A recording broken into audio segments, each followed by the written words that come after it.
Vamos a seguir en capítulo 3 de Génesis con la promesa. En la última clase hicimos la pregunta, ¿qué es lo que Dios va a hacer para restaurar su creación y para reconciliar la raza humana con sí mismo? Bueno, en este mismo pasaje encontramos la respuesta y la respuesta viene en forma de una promesa. Entonces, número uno, la gracia de Dios. Envuelta en la maldición, en capítulo 3 se encuentra una bendición, una promesa. En esta historia, Dios mismo se acerca al hombre, busca al hombre en el huerto de Edén. ¿Por qué lo busca? Bueno, lo busca para castigarlo con la maldición, pero también para bendecirlo. Y algo que vemos aquí, que vamos a ver vez tras vez en la historia, es que la salvación de Dios viene en medio del juicio. Vamos a ver a lo largo de la historia, en momentos de juicio, expresiones de la salvación de Dios.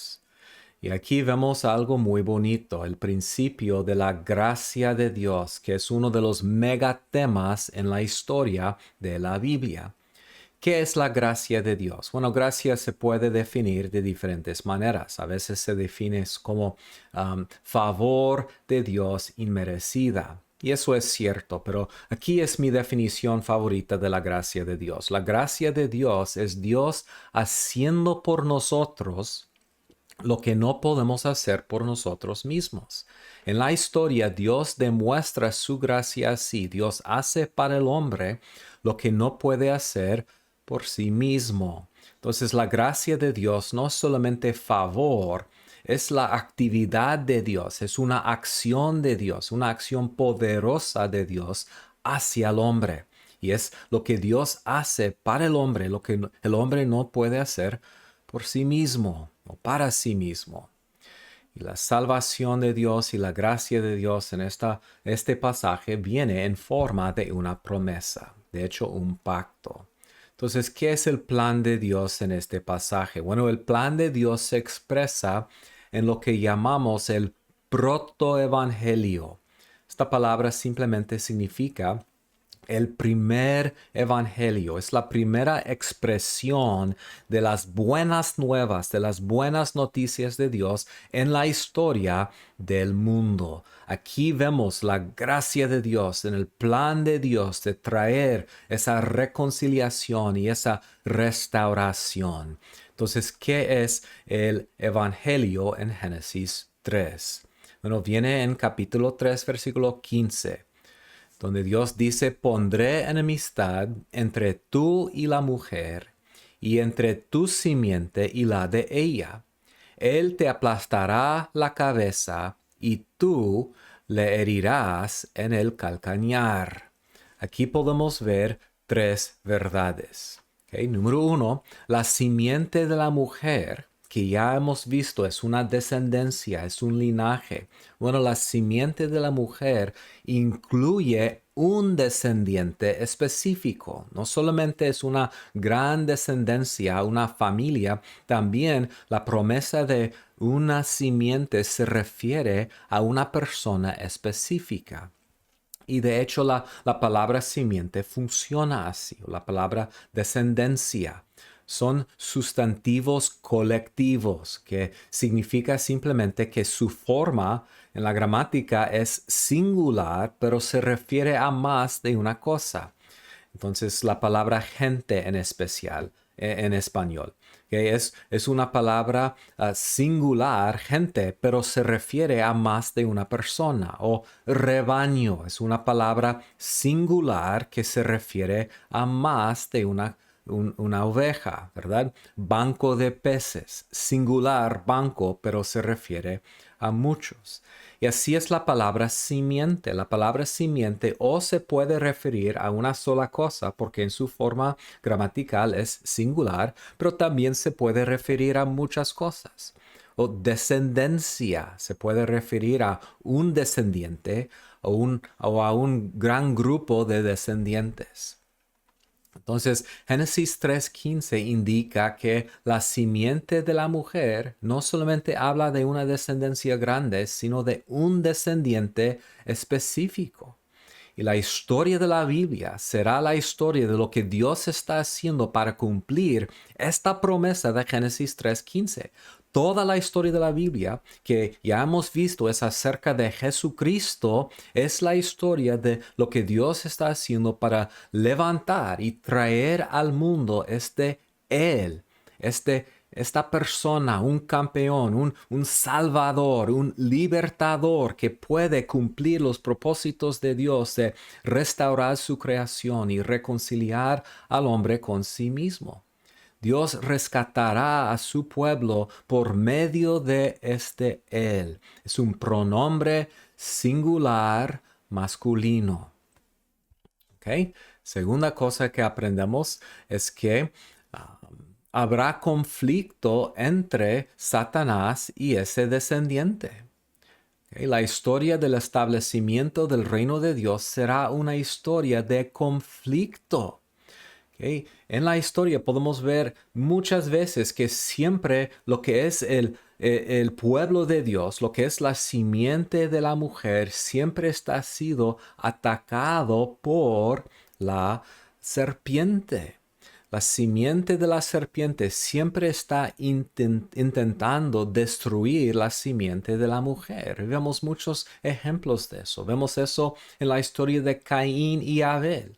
Caín y Abel son representantes de la simiente de la serpiente y la simiente de la mujer. Y la simiente de la serpiente, Caín, mata a su hermano. Podemos ver eso en los niños de Egipto. Los niños ahí de los israelitas representan la simiente de la mujer. Y Faraón, la simiente de la serpiente, lo quiere destruir. Quiere destruir a Moisés, que es un representante de la simiente de la mujer. A través de la historia, Israel tiene muchos enemigos. Siempre está luchando para tener la libertad y ser salvos de sus enemigos. Llegamos al Nuevo Testamento y seguimos viendo ese conflicto entre la simiente de la serpiente y la simiente de la mujer. Herodes busca, como Faraón antes de él, busca destruir y matar a la simiente de la mujer, que es el bebé Jesús. Entonces la historia de la Biblia será la historia del conflicto entre Satanás y la descendencia de la mujer. Primero el grupo y la familia, pero finalmente la persona específica que es el él de Génesis 3:15. Y número 3, este descendiente en esa batalla, en esa guerra, recibirá una herida superficial de la serpiente. Superficial significa que no es permanente, no destruye finalmente a la simiente de la mujer. Este descendiente recibirá una herida superficial de la serpiente, pero también le dará a la serpiente una herida mortal. El descendiente de la mujer finalmente será la persona que destruye al engañador, destruye a la serpiente. Él es el libertador, Él es el salvador y Él va a venir para destruir las obras del diablo. Pero mientras Él hace eso, Él va a recibir una herida temporal, digamos superficial. Es simplemente en el calcañar, no es permanente. Y hermanos, es el Evangelio. Toda la historia que sigue en la Biblia es el cumplimiento de esta promesa de Dios de levantar de la simiente de la mujer un descendiente que destruirá al enemigo. Ahora, este plan de Dios se expresa en este pasaje y en pasajes que vienen, se expresa en la forma de un pacto. El plan de Dios de restaurar su reino, este plan se revela en la Biblia por medio de promesas que vamos a llamar pactos. Y en los pactos son momentos en los cuales Dios se acerca al hombre y le hace promesas acerca de sus planes para cumplir sus grandes propósitos de traer restauración y reconciliación al mundo. Entonces podemos definir un pacto así. Un pacto es un acuerdo entre dos personas o dos grupos que establece una relación entre los dos y que define las responsabilidades de cada miembro del pacto. Y en nuestro mundo vemos muchos ejemplos de eso. ¿Ok? Vemos los pactos en los negocios. Dos personas se ponen de acuerdo para formar un negocio y cada uno va a tener sus propias responsabilidades. Uno va a encontrar el lugar del negocio, otro va a hacer promoción, otro va a comprar las cosas que necesitan para hacer el negocio. Cada uno tiene sus responsabilidades y hacen un contrato, un pacto entre los dos. Y ese pacto establece la relación entre los dos y ese pacto define las responsabilidades de cada uno. Vemos eso también en el matrimonio, ¿verdad? En el matrimonio, dos personas se ponen de acuerdo, entran en una relación y hacen sus votos que describen las responsabilidades de cada miembro, los dos miembros de ese pacto. En el mundo antiguo podemos ver esto muchas veces entre un rey y un pueblo. Un rey es alguien que tiene tierra y ofrece a las personas la oportunidad de trabajar en su tierra, de tener sus propias tierras entre la tierra más grande. Y el rey promete protegerlos y proveer sus necesidades y ese pueblo promete someterse a ese rey. Bueno, en la Biblia tenemos muchos pactos en los cuales Dios se acerca al hombre para establecer una relación con el hombre y para revelar cómo Él va a cumplir su plan de traer reconciliación y restauración a la creación. ¿Qué es lo que Dios va a hacer para restablecer su reino? Y en la Biblia tenemos varios pactos. Tenemos el pacto adánico, el pacto en Edén, tenemos el pacto noético, tenemos el pacto abrahámico, tenemos el pacto mosaico, el pacto de Sinaí, que es el antiguo pacto. También tenemos el pacto davídico y finalmente el nuevo pacto. Es una serie de pactos que Dios hace con el hombre para establecer una relación con el hombre, para definir las responsabilidades de los miembros del pacto y para hacer promesas sobre sus planes de restaurar su reino. Entonces, en la Biblia, los pactos tienen funciones muy importantes. Primero, los pactos proveen la estructura y dan movimiento a la historia.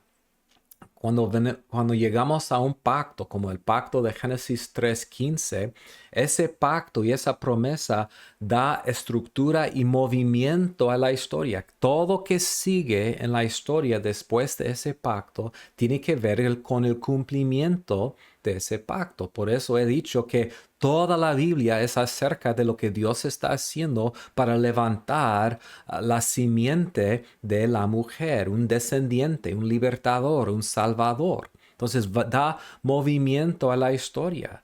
Cuando llegamos, por ejemplo, en capítulo 12 al pacto abrahámico, es un nuevo pacto, pero es un pacto que desarrolla el pacto anterior, los pactos anteriores. Y ahí aprendemos que el descendiente que viene, el Salvador, el libertador, la simiente de la mujer que viene, será un hijo de Abraham y que Dios le dará tierra, un lugar prometido del reino de Dios.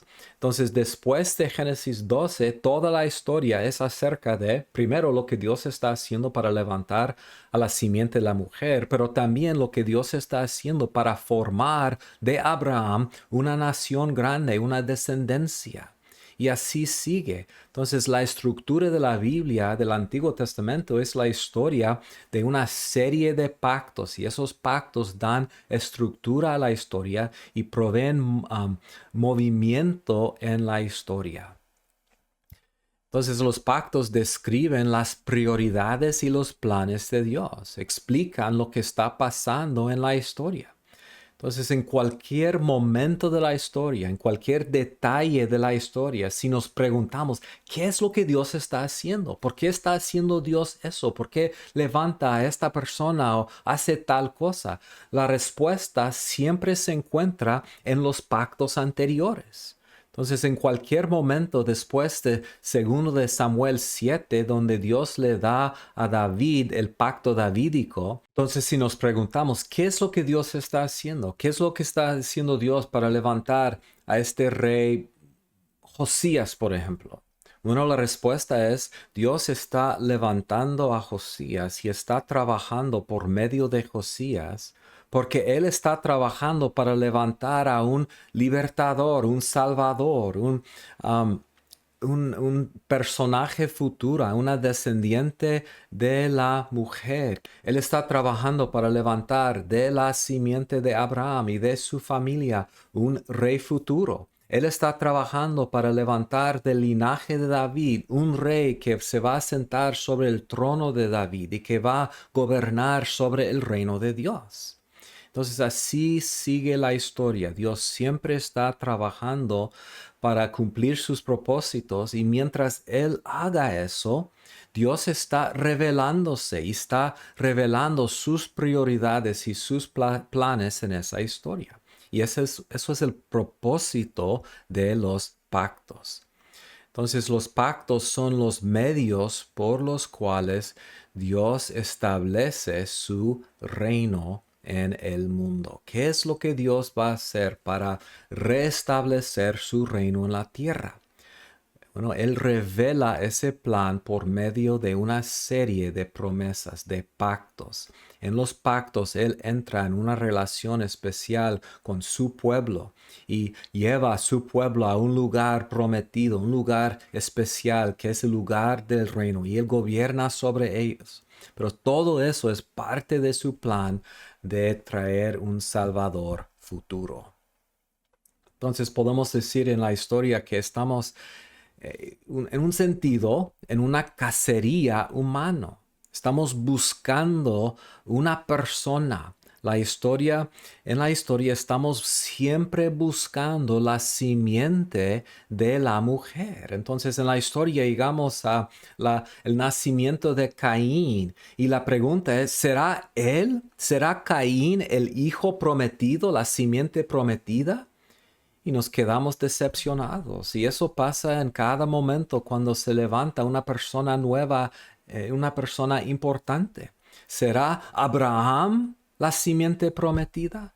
¿Será David? ¿Será Salomón? ¿Será esas personas los reyes, los gobernadores, los libertadores futuros prometidos en Génesis 3:15 que vendrán para salvarnos y cada vez nos vamos a quedar decepcionados? Entonces, en la historia la pregunta es, ¿quién será el nuevo Adán? ¿Quién será esa persona?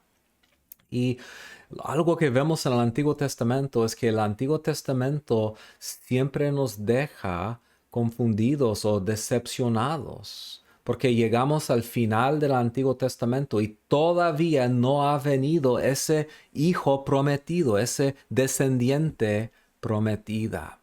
Entonces en la historia podemos ver otro principio aquí. El principio es que la descendencia es todo. Mucha de la historia gira alrededor de la pregunta de hijos y simiente y descendencia.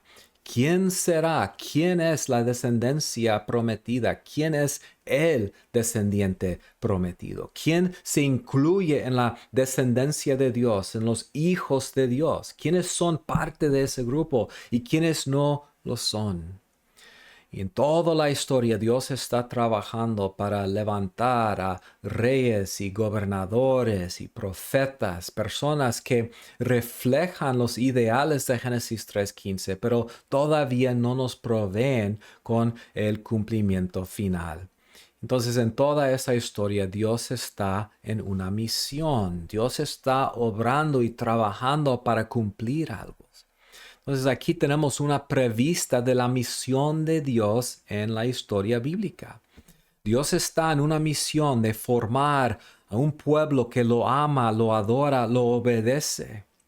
En cada momento en la historia es lo que Dios está haciendo con la historia de Abraham y su familia, su descendencia, en la historia de Sinaí, en la historia de Jesús, en la historia de la iglesia. ¿Qué es lo que Dios está haciendo? Está obrando y trabajando para formar un pueblo suyo, el pueblo del reino de Dios, ese segundo elemento del reino de Dios, un pueblo que otra vez lo ama, lo adora y lo obedece. Dios está trabajando para formar ese pueblo con el propósito de restablecer su reino en la tierra. Otra vez, su deseo es, yo seré su Dios, ellos serán mi pueblo y moraré entre ellos. Entonces Dios siempre está trabajando para volver al hombre a su posición ideal como los hijos de Dios, creados a la imagen de Dios, que representan a Dios y reflejan a Dios. Y en la historia tenemos a Israel. En esa posición, Dios está trabajando para hacerlos sus hijos que realmente lo reflejan. Dios está haciendo esto en la iglesia. ¿Qué es la iglesia? Es el pueblo de Dios que Dios ha formado para ser su reino. Y Dios está transformándonos para que seamos una imagen de Dios, para que reflejemos la gloria de Dios. La misión de Dios es proveer al hombre un lugar donde el hombre puede vivir en su presencia y donde disfrute el descanso de la creación. Entonces Dios le promete a Abraham la tierra de Canaán. ¿Okay? Dios está obrando para formar un pueblo con Abraham y ponerle en el lugar de Dios, igual como creó a Adán como su pueblo y le puso en el huerto de Edén. La historia de el Antiguo Testamento es la historia de la lucha de los hijos de Abraham para vivir en el lugar del reino. Y el problema persistente es el pecado y es el exilio, igual como Adán y Eva fueron exiliados de su tierra prometida, su lugar del reino. Israel será exiliado, entonces buscan y batallan para quedarse en el lugar de Dios. Y eso es finalmente el propósito de la nueva creación en Apocalipsis 21 y 22. Dios crea una nueva tierra, una nueva creación y le pone al hombre en ese lugar para que el hombre pueda cumplir con el reino de Dios, viviendo en la presencia de Dios, adorando a Dios.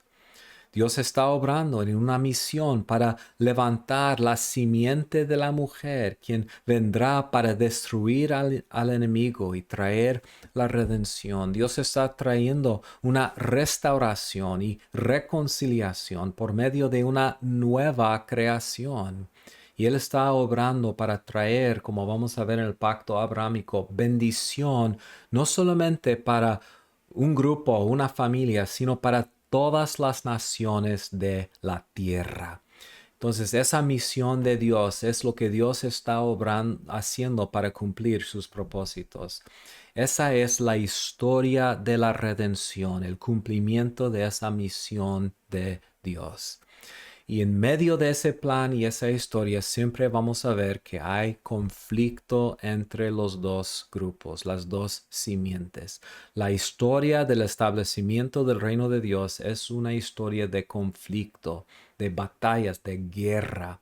La simiente de la serpiente siempre está buscando destruir a la simiente de la mujer. Y vamos a ver todos esos temas a lo largo de la historia de la Biblia.